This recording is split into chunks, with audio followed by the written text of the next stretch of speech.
Assalamualaikum warahmatullahi wabarakatuh. Baik, pada perkuliahan hari ini kita akan membahas tentang asuhan keperawatan di sistem persepsi sensori. Contoh kasusnya adalah pada gangguan katarak. Sebelum masuk ke sub pokok bahasan, terlebih dahulu kita harus tahu tentang tujuan pembelajaran dari mata kuliah ini.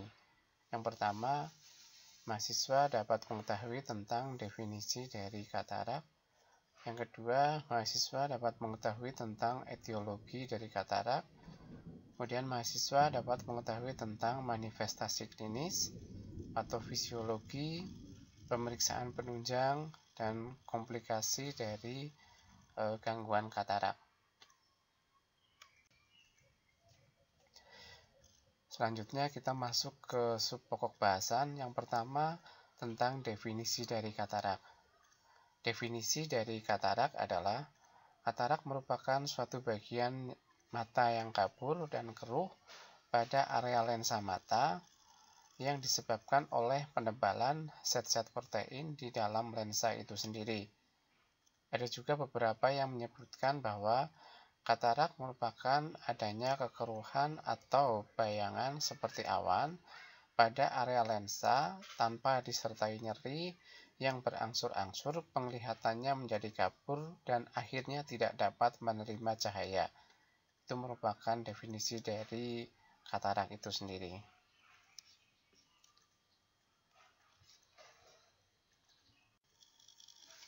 Baik, pada gambar ini menjelaskan atau memperlihatkan bahwa pada mata yang mengalami gangguan katarak atau lensanya akan tertutup berwarna putih pada bagian kanan dan yang hitam itu adalah mata yang normal.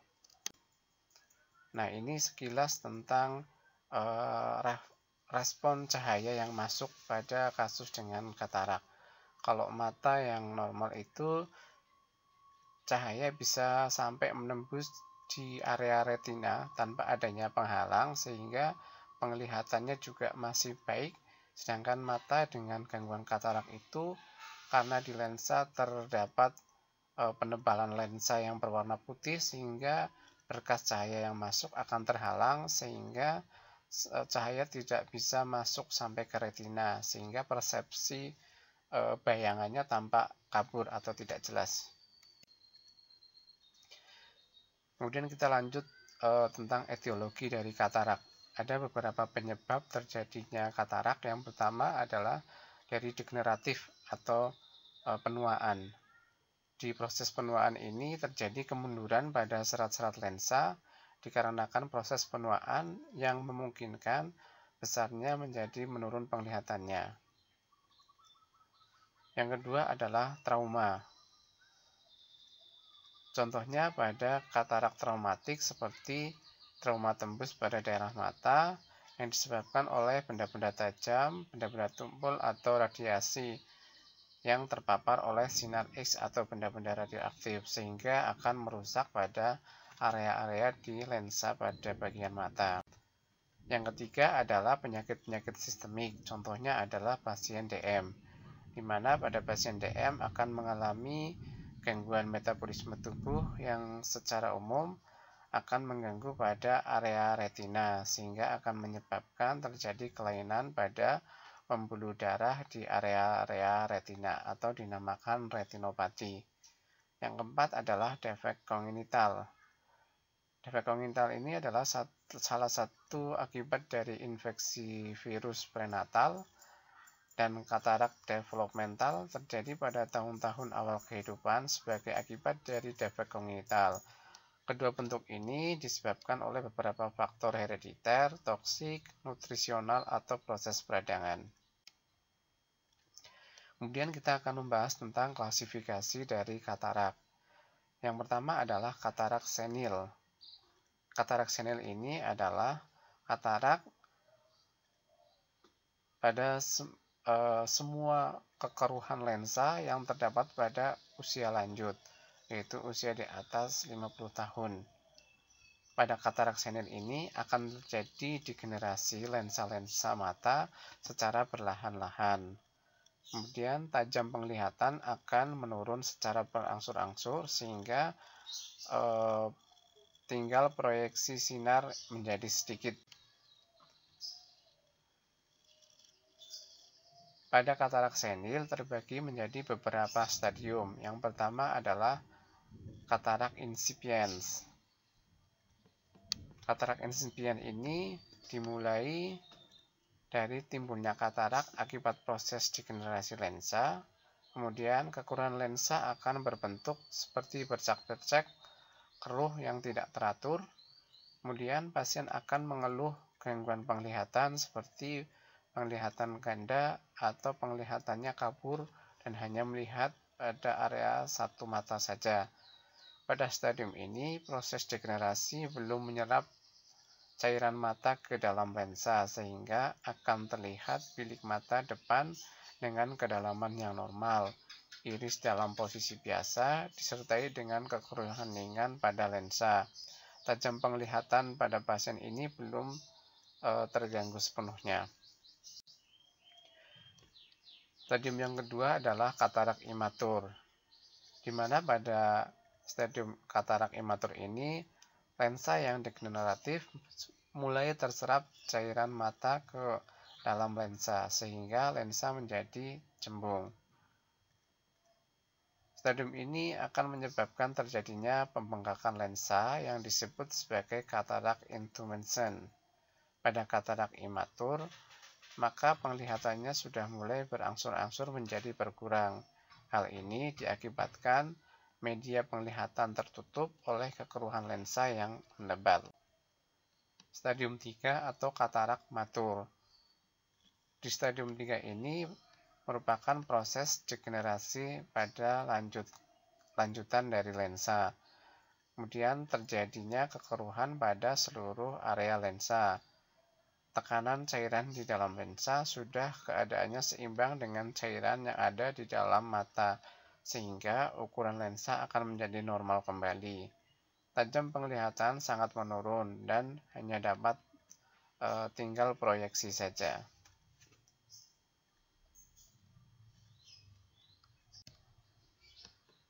Yang selanjutnya adalah katarak hipermatur. Pada stadium ini terjadi proses degenerasi lanjut lensa dan korteks lensa dapat mencair sehingga nukleus lensa tenggelam di dalam korteks lensa atau katarak monoganik. Pada stadium ini terjadi juga degenerasi kapsul lensa sehingga bahan lensa ataupun korteks lensa yang cair keluar dan masuk ke dalam bilik mata depan. Pada stadium hipermatur akan terlihat lensa yang lebih kecil daripada normal, yang akan mengakibatkan iris tremulens dan bilik mata depan akan terbuka.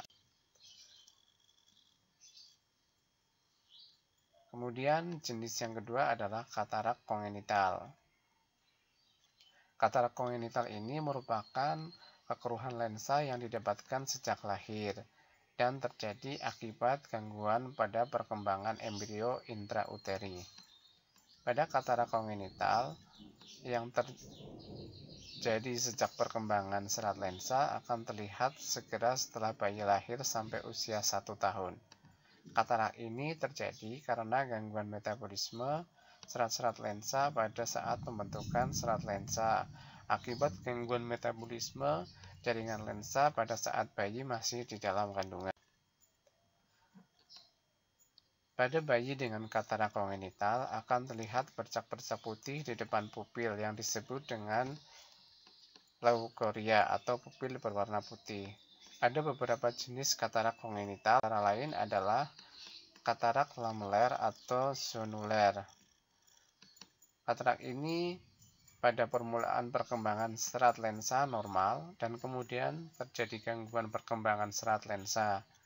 Biasanya perkembangan serat lensa selanjutnya normal kembali sehingga nyata terlihat adanya gangguan perkembangan serta lensa pada satu lamel daripada perkembangan lensa tersebut.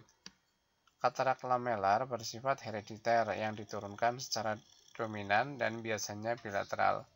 Tindakan pengobatan pada kasus ini yaitu dengan pembedahan dilakukan pada fundus okuli dan tidak tampak pada pemeriksaan fundus okuli.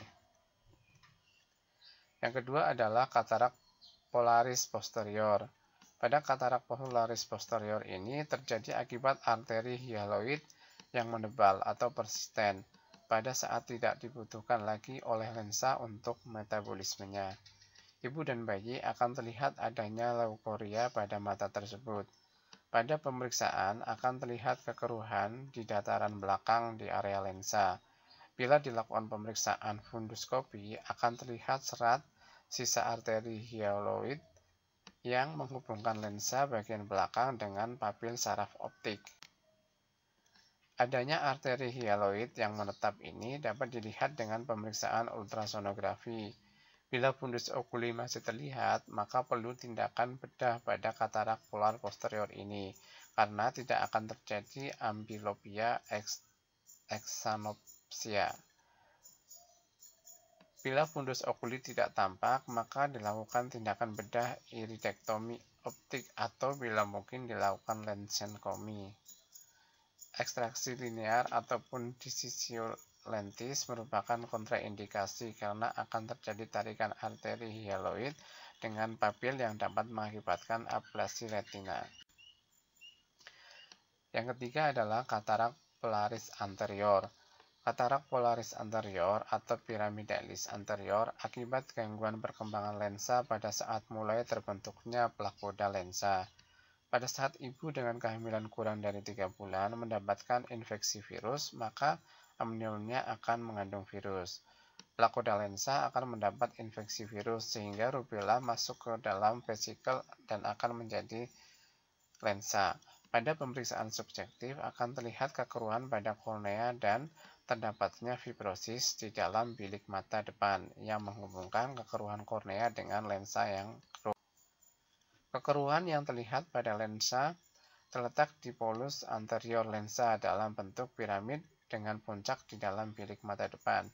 Kekeruhan lensa pada katarak polar anterior ini tidak progresif, dan pengobatannya dilakukan bila kekeruhan mengakibatkan tidak terlihatnya fundus bayi tersebut.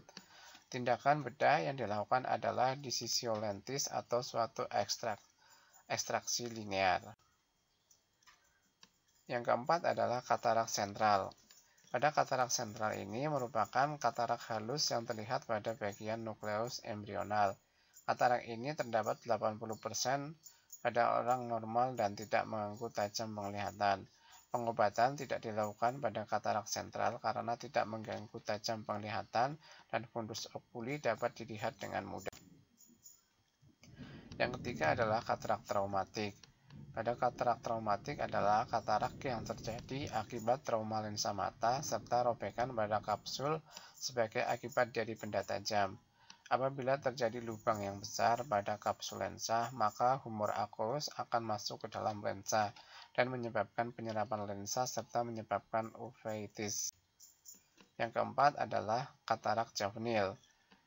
Katarak juvenil ini dapat terlihat pada usia setelah 1 tahun karena lanjutan katarak kongnital yang semakin nyata. Yang kedua, adanya penyulit penyakit lain, katarak komplikata yang dapat terjadi akibat penyakit lokal pada suatu mata seperti uveitis anterior, glaukoma, aplesio retina, miopa tinggi yang mengenai suatu mata. Kemudian penyakit sistemik contohnya seperti diabetes, hipoparatiroid, myotonia distrofi yang mengenai kedua mata akibat trauma tumpul ataupun tajam. Yang kelima adalah katarak komplikata. Katarak komplikata terjadi akibat gangguan keseimbangan susunan sel lensa, faktor fisik ataupun kimia sehingga terjadi gangguan pada kejernihan lensa. Katarak komplikata dapat terjadi akibat iridosiklitis, miopia tinggi, abalasi retina, dan glaukoma. Katarak komplikata dapat terjadi akibat kelainan sistemik yang akan mengenai kedua mata atau kelainan lokal yang akan mengenai satu mata. Yang keenam adalah katarak diabetika. Pada katarak diabetika ini adalah suatu katarak yang disebabkan karena penyakit diabetes mellitus atau gangguan metabolik. Tanda gejala pada katarak.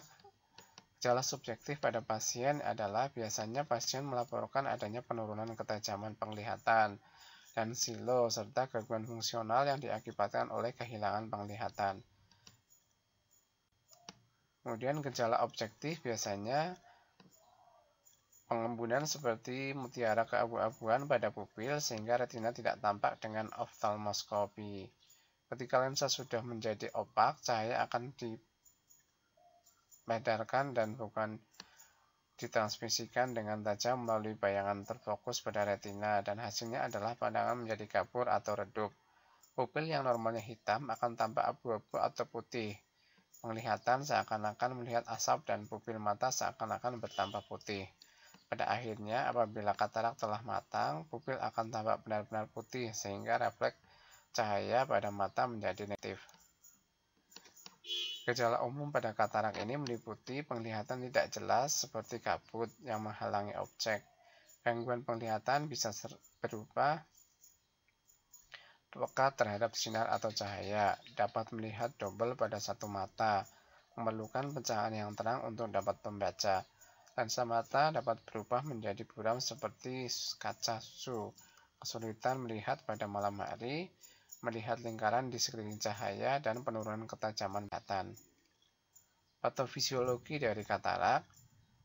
Yang pertama, lensa yang normal adalah struktur posterior iris yang jernih atau bening, transparan, berbentuk seperti kancing baju dan mempunyai kekuatan refraksi yang besar.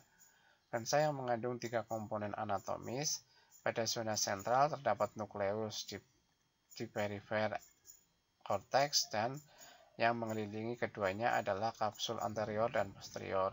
Dengan bertambahnya usia, nukleus mengalami perubahan warna menjadi coklat kekuningan. Di sekitar opasitas terdapat densitas seperti duri di anterior dan posterior nukleus. Opasitas pada kapsul posterior merupakan bentuk katarak yang paling bermakna, nampak seperti kristal salju pada jendela. Perubahan fisik dan kimia dalam lensa mengakibatkan hilangnya transparansi. Perubahan pada serabut halus multiple yang memanjang dari badan silinder ke daerah di luar lensa, misalnya dapat menyebabkan penglihatan mengalami distorsi. Perubahan kimia dalam protein lensa dapat menyebabkan koagulasi sehingga mengabutkan pandangan dengan menghambat jalannya cahaya ke retina. Salah satu teori menyebutkan terputusnya protein lensa normal terjadi disertai influx air ke dalam lensa.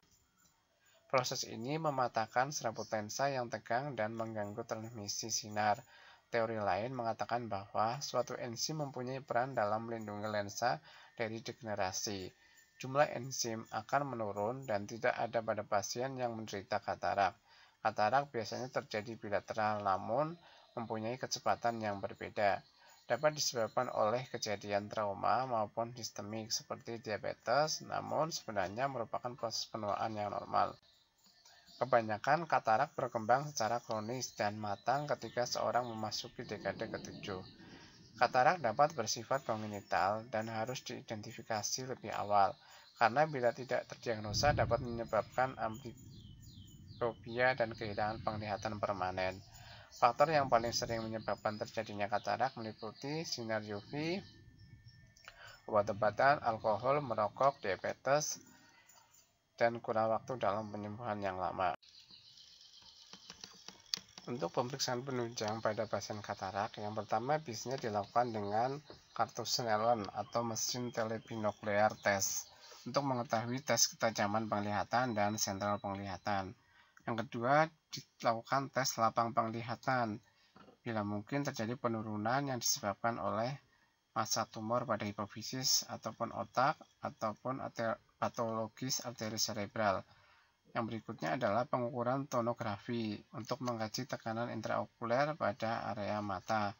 Yang berikutnya adalah pemeriksaan oftalmoskopi untuk mengkaji struktur internal okuler, mencatat atrofi, lepeng optik, papil udim, perdarahan retina, dan mikroaneurisma. Untuk penata laksanaan dari pasien katarak, biasanya gejala-gejala yang timbul pada katarak masih sering ringan dan dapat dibantu dengan menggunakan kacamata atau lensa pembesar. cahaya yang lebih terang, atau kacamata yang dapat meredamkan cahaya. Pada tahap ini tidak perlu dilakukan operasi.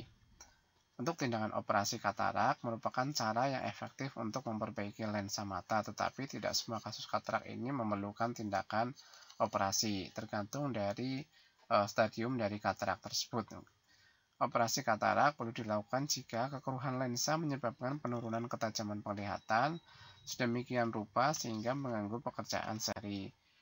Untuk tindakan operasi, yang pertama ada intrakapsular cataract extraction, yaitu dengan mengangkat semua lensa termasuk kapsul. Yang kedua adalah extracapsular cataract extraction, terdiri dari dua macam, yaitu standar ECCE atau Planet EC, dilakukan dengan mengeluarkan lensa secara manual setelah membuka kapsul lensa. Yang kedua adalah phacoemulsifikasi atau phacoemulsification, bentuk dari ST yang terbaru di mana pengeluaran getaran ultrasonik untuk menghancurkan nukleus sehingga material nukleus dan korteks dapat diaspirasi melalui insisi kurang lebih 3 mm.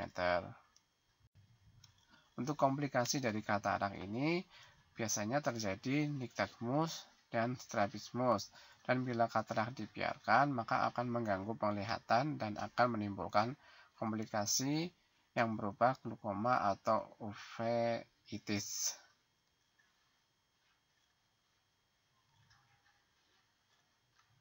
Ya baik, mungkin itu yang bisa saya sampaikan terkait dengan pembahasan dari katarak. Nanti mahasiswa bisa direview kembali dari mulai definisi, etiologi, manifestasi klinis, kemudian klasifikasi, patofisiologi, sampai penata laksanaan. Terima kasih. Assalamualaikum warahmatullahi wabarakatuh.